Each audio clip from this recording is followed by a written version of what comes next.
Everyone, welcome to my channel beautiful minds. मैं हूं Maria and आज की इस वीडियो में हम एक बहुत ही इंपॉर्टेंट क्वेरी के बारे में बात करने वाले हैं जो कि मुझसे कॉन्स्टेंटली पूछी जा रही है कि मेरे बेटे को वर्चुअल ऑटिज्म है कि क्लासिक ऑटिज्म। तो आज हम इसी टॉपिक के बारे में बात करने वाले हैं कि वर्चुअल और क्लासिक ऑटिज्म में क्या डिफरेंसेस हैं एंड वर्चुअल ऑटिज्म बेसिकली होता क्या है। According to the professional and doctors there is no such term as virtual autism. ठीक है, जब भी मैंने मेरी थेरेपिस्ट या प्रोफेशनल्स से बात करने की कोशिश करी वर्चुअल ऑटिज्म के बारे में, they always say it is just the labelling, okay, there is no such things as virtual autism. दूसरी चीज़ ये है कि अब हम समझते हैं कि इसका क्या मीनिंग है और वर्चुअल ऑटिज्म एक्चुअली में होता भी है कि नहीं होता है। सी जो क्लासिक ऑटिज्म होता है उसके सिम्टम्स आपको बचपन से बहुत जल्दी समझ में आने लगेंगे बिकॉज बच्चा सोशल स्माइल नहीं दे रहा, बच्चा इंटरैक्ट नहीं कर रहा, बच्चा बैबल नहीं कर रहा, बच्चा आपको पहचान नहीं रहा, ये बहुत अर्ली स्टेज पे आई कांटेक्ट नहीं दे रहा है, नेम टू रिस्पॉन्स नहीं आ रहा है, ये सब 8 से 9 महीने की एज में आ जाता है बच्चों में। बट अगर बच्चा नहीं कर रहा है तो आपको एक आइडिया लग जाता है कि ये क्लासिक ऑटिज्म के सिम्टम्स हो सकते हैं। बट अगर ऐसे आजकल बहुत सारे बच्चे हैं जो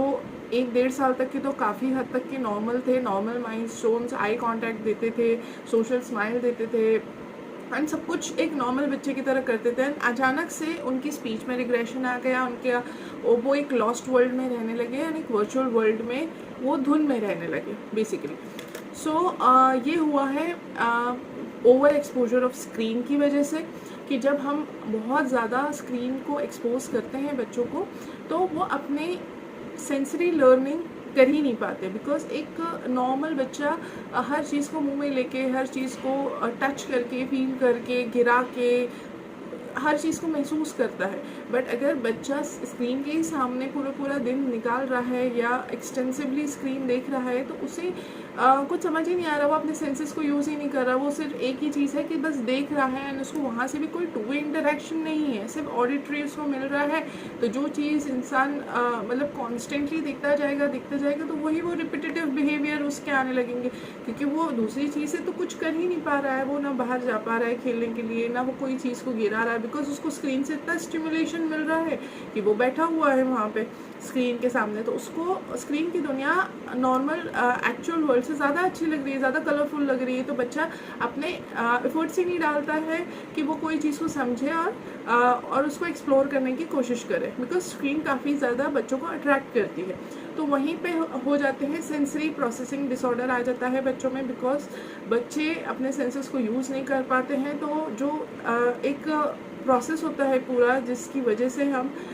सारे सेंसरी ऑर्गन्स एक दूसरे से कनेक्टेड रहते हैं, उसमें डिस्टर्बेंसेस आ जाते हैं। तो इसलिए बच्चों को सेंसरी इश्यूज़ आ जाते हैं, ओके, बिकॉज जब उनको एक सेंसरी लर्निंग मिलनी चाहिए थी उनको वो नहीं मिली और वो टीवी से एक्सपोज थे, इसलिए उनमें ऑटिज्म जैसे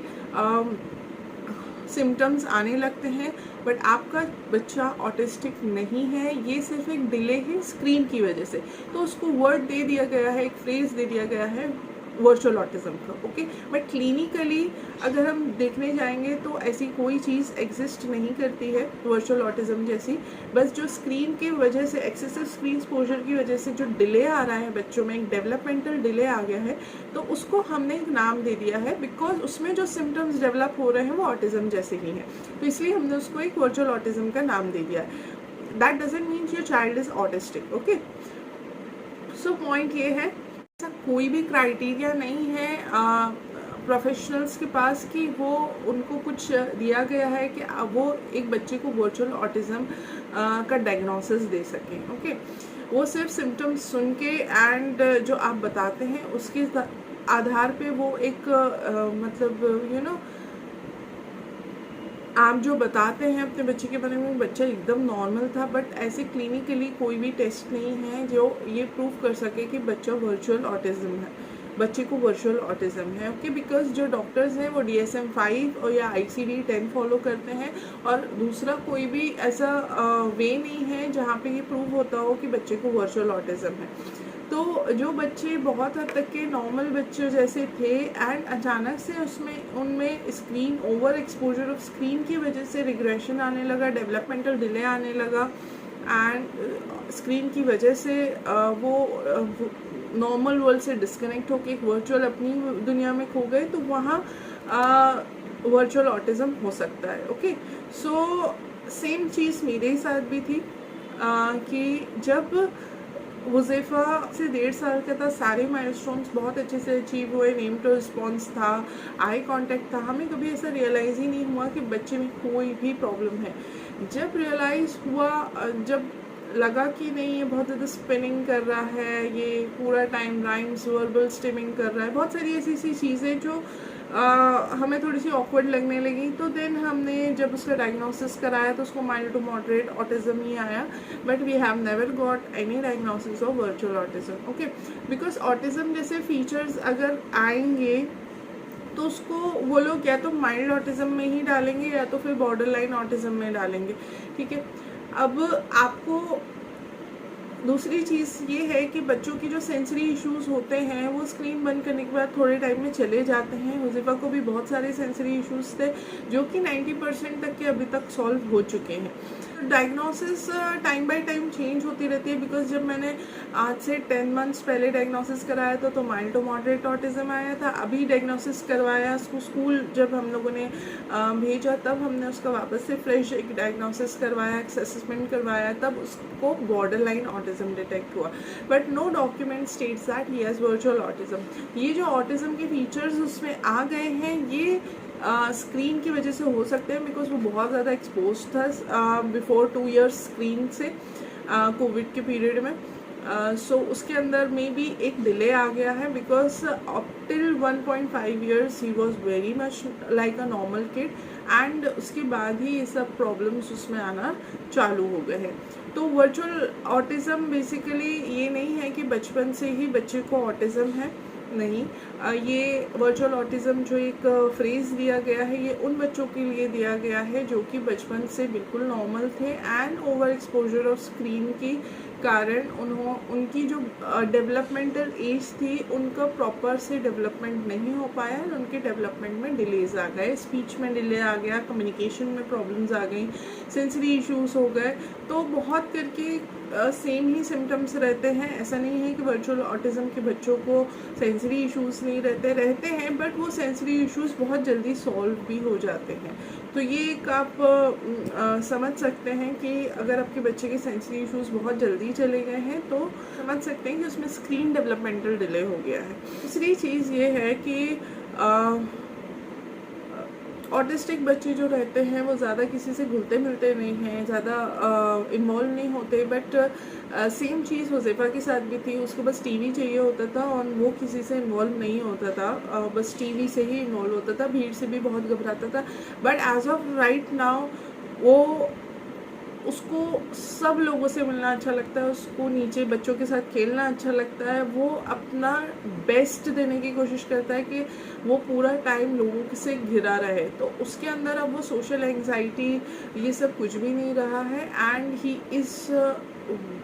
मतलब उसको बच्चों के साथ खेलना, उसके घर पे कोई आ जाए या कोई रिलेटिव आ जाए उसको तब भी बहुत एक्साइटेड हो जाता है वो, बिकॉज उसे लोग अच्छे लगने लगे हैं, एंड उसे लोगों के साथ बहुत कंफर्टेबल फील होता है, बहुत हैप्पी फील होता है।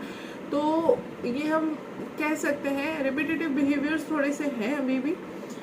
वो धीरे धीरे करके हम उसके ऊपर काम कर रहे हैं। तो वो भी by the age of 5 I am expecting कि वो चले जाएं उसमें। बाकी काफ़ी हद तक के चीज़ें सॉर्ट आउट हो गई हैं, स्पीच भी बहुत हद तक के आ गई है, मतलब अच्छे सेंटेंसेस बोलने लगा है, अपना अब दिमाग लगा लगा के भी वो बोलना चालू कर दिया है कि अब सारे क्वेश्चंस जब भी वो स्कूल से आता है, there are a line of questions which I ask him कि स्कूल में क्या पढ़ाई करी, कैसे लिखा, क्या करा आपने, टिफ़िन फिनिश किया कि नहीं किया, तो सारे क्वेश्चंस के जवाब देता है। एंड उसको बाकी सारी चीज़ें भी जो बोलनी होती हैं वो भी वो बोलता है आके। थोड़ा सा रोबोटिक नेचर है, बट वो भी आई गेस थोड़ा सा और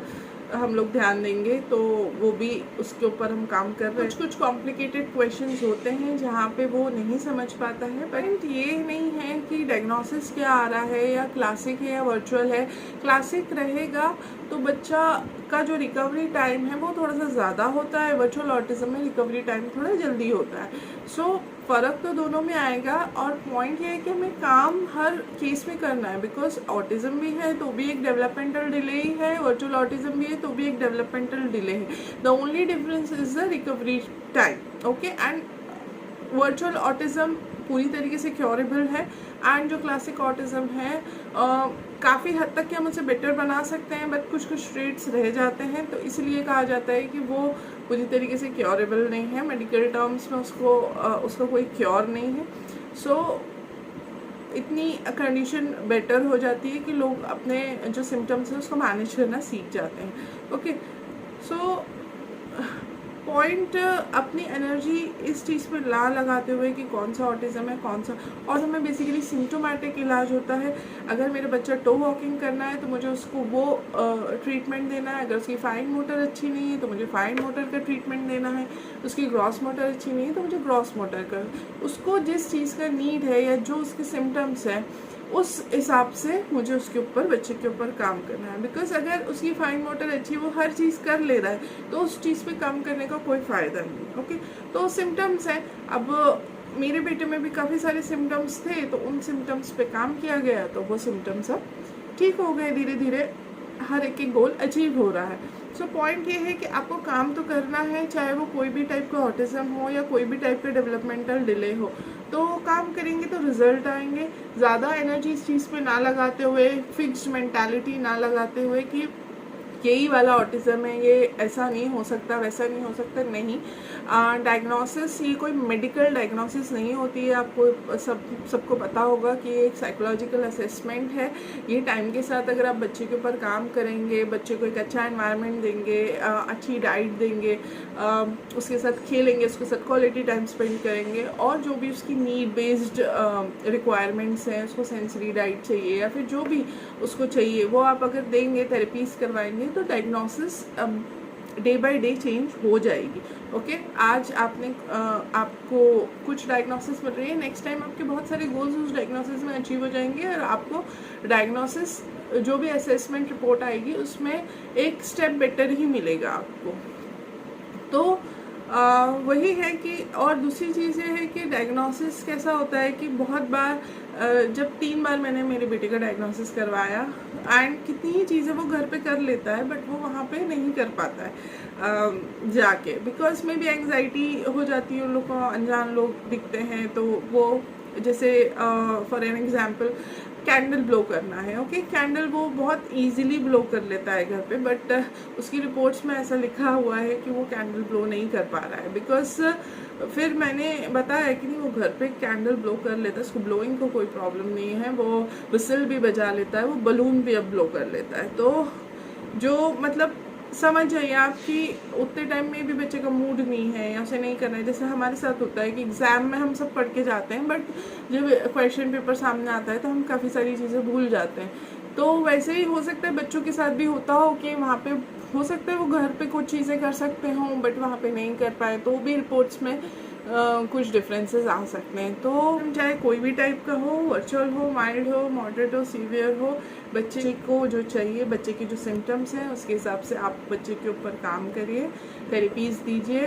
ओके। सो धीरे धीरे करके सब चीज़ लाइन अप हो जाएगी एंड सारी चीज़ें सॉर्ट आउट हो जाएंगी, और बच्चा एक बेहतर पास्ट आप उससे कंपेयर करिए तो आपको लगेगा कि हाँ, बच्चे में काफ़ी इम्प्रूवमेंट है। पिछले साल की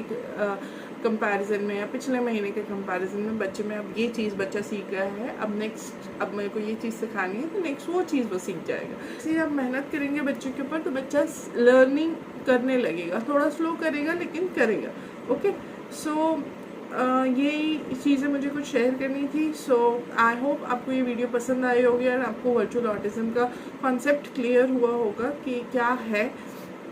एंड क्यों बोला जाता है कि वर्चुअल ऑटिज्म करके कोई चीज़ एग्जिस्ट नहीं होती, क्योंकि वर्चुअल मीन्स फेक, ओके। वो ऑटिज्म है ही नहीं, it is just the developmental delay which has been cause you to screen, जिसको एक फ्रेज दे दिया गया है वर्चुअल ऑटिज्म का। So I hope I have made myself clear, and video अच्छी लगी हो तो उसको लाइक कीजिए, मेरे चैनल को सब्सक्राइब कीजिए। Thank you for watching.